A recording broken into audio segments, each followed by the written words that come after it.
Setelah sempat melambat, angka pertambahan pasien positif corona di Jakarta kembali meningkat. Hingga kini pasien positif corona di Jakarta berjumlah 4.709 orang.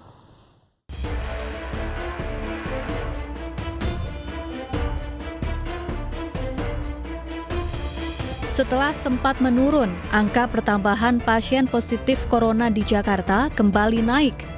Menurut juru bicara penanganan corona Ahmad Yuryanto, DKI Jakarta masih menjadi provinsi dengan jumlah pasien positif terbanyak. Hingga hari ini terdapat tambahan 68 pasien positif corona di Jakarta, sehingga jumlah pasien positif corona di ibu kota menjadi 4.709 pasien. Sedangkan kemarin terdapat tambahan 169 pasien positif corona di Jakarta. Padahal sebelumnya angka pertambahan pasien positif sempat melambat. Pada 4 Mei 2020 terdapat tambahan 55 pasien baru. 3 Mei 2020 terdapat tambahan 62 pasien baru. Sementara 2 Mei 2020 terdapat tambahan 72 pasien baru. Adapun hingga kini jumlah pasien sembuh di ibu kota berjumlah 2.197 orang, sementara 872 orang meninggal dunia. Pemerintah terus mengimbau masyarakat agar menaati aturan pembatasan sosial berskala besar dan menjalani gaya hidup bersih dan sehat, sehingga diharapkan kondisi akan berangsur normal pada Agustus 2020 mendatang. Tim Liputan iNews melaporkan. Dan untuk membahas meningkatnya angka pertambahan pasien positif corona di Jakarta, kita telah tersambung dengan anggota Satgas Corona PBID, Dr. Erlina Burhan. Selamat petang, Dr. Erlina. Assalamualaikum.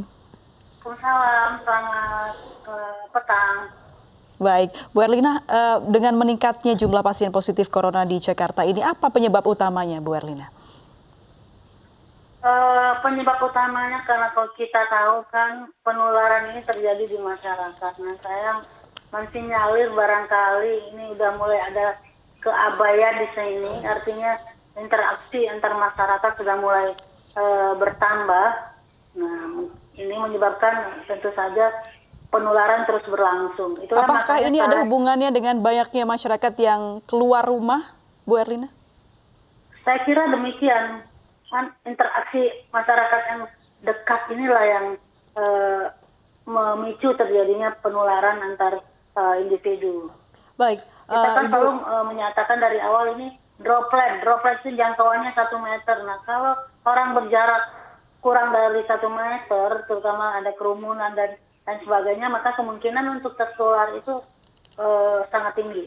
Baik, Ibu Erlina, 2 hari yang lalu selama 3 hari berturut-turut angka pertambahan positif di Jakarta cukup landai atau mulai berkurang. Namun kemarin itu meningkat lagi.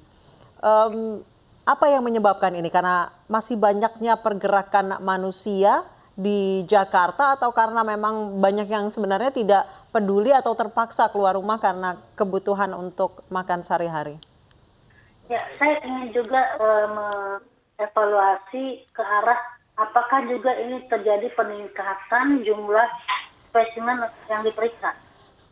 Kalau ini karena jumlah spesimen yang diperiksa lebih banyak dari yang sebelumnya, maka ini wajar-wajar saja.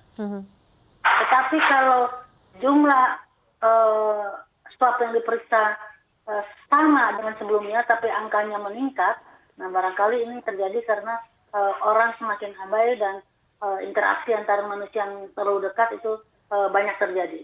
Baik, sebelum membahas lebih lanjut terkait hal ini atau penambahan pasien positif corona di Jakarta, kami sudah berupaya menghubungi Kepala Dinas Kesehatan DKI Jakarta, Ibu Widya Stuti. Namun hingga saat ini permintaan untuk berdialog belum direspon oleh beliau. Saya kembali ke Ibu Erlina.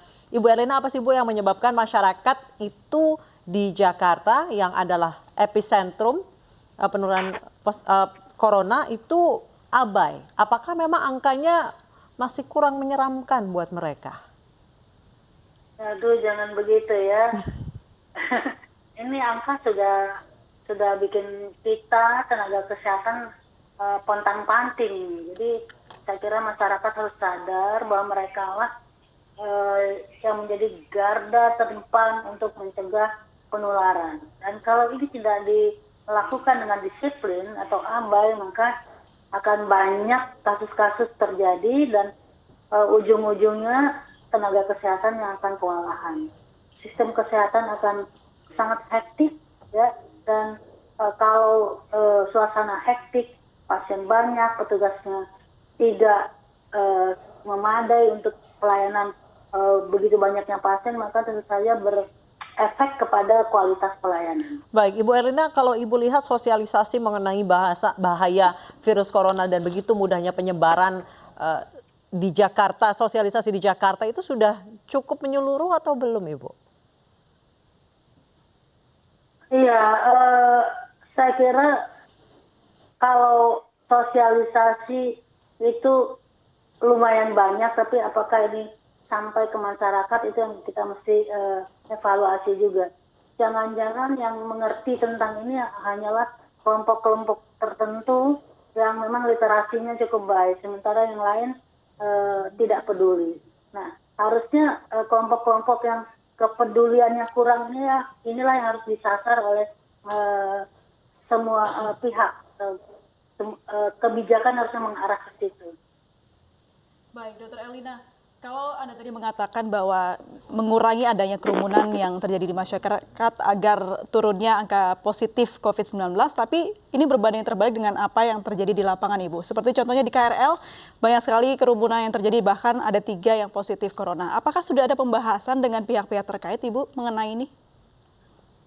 Ya, saya kira kita kan selalu menyampaikan bahwa PSBB itu harus dijalankan dengan disiplin. Nah, kalau masih orang berkerumun berdesak-desakan di KLR, dan ini artinya adalah orang tidak disiplin.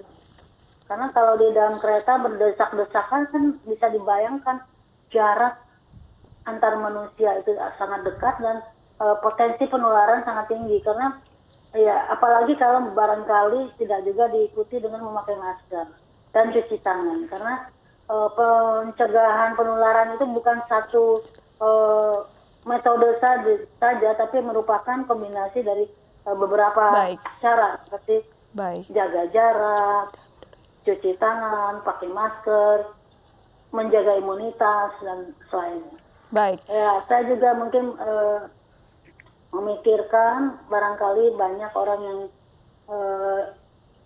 yang harus keluar rumah bukan karena bersenang-senang, tapi mungkin karena memang harus mencari makan. Nah, ini juga barangkali dipikirkan oleh pemerintah dan masyarakat yang mampu. Baik, Ibu Erlina, sebenarnya seperti apa sih, Bu, baiknya jika memang masih harus ada beberapa industri yang tetap bergerak, ada juga orang yang tetap harus keluar rumah untuk mencari uang, karyawan yang commute dari daerah sekitar Jakarta, dari daerah Bodetabek, sebaiknya seperti apa sih, Bu? Ya, barangkali harus lebih banyak lagi petugas yang turun ke lapangan untuk memastikan kalau orang naik kereta itu tidak antri, kalaupun antri jaraknya harus 1 meter. Kemudian kalaupun naik kereta, di kereta pun duduk berjarak 1 meter. Tidak ada lagi yang berdiri berdesak-desakan dan dipastikan semuanya cuci tangan dan pakai masker. Baik, Bu Erlina, mulai besok Kementerian Perhubungan akan mengaktifkan kembali seluruh moda transportasi umum untuk kebutuhan keamanan, keselamatan dan juga medis serta ekonomi. Tanggapannya, Ibu? Ya, menurut saya ini suatu kebijakan yang berpotensi membuat lonjakan pasien, ya. Mungkin akan terjadi rebound dan jumlah pasien akan menjadi banyak kalau kebijakan ini juga tidak diantisipasi dengan pencegahan penularan seperti yang saya sampaikan tadi. Jadi semuanya harus komprehensif. Apapun yang diumumkan, apapun yang akan dilakukan oleh pemerintah semestinya harus komprehensif. Jangan karena masalah ekonomi masalah orang harus bekerja, maka sekarang semua bebas. Nah, ekonominya naik sedikit, tapi nanti bidang kesehatannya akan berdampak sangat hebat. Jadi kalau memang ada kebijakan begitu, harusnya juga disertai dengan kebijakan yang lain yang mengantisipasi penularan dan juga memastikan masyarakat patuh. Sekarang kan untuk menilai kepatuhan kita sudah lihat orang diam-diam mudik, berusaha pulang kampung dengan berbagai cara, sembunyi di bawah barang-barang truk. Ini kan jelas-jelas kita bisa melihat bahwa masyarakat sesungguhnya tidak ada yang tidak patuh, begitu kan? Baik, terima kasih Ibu Erlina Burhan. Kita harapkan semua lini terkait ini berkoordinasi agar menghasilkan kebijakan yang komprehensif dan tentunya peran serta masyarakat di garda depan sangat dibutuhkan ya Bu untuk flatten the curve atau menurunkan angka penularan virus corona. Terima kasih Bu Erlina Burhan. Karena kami yang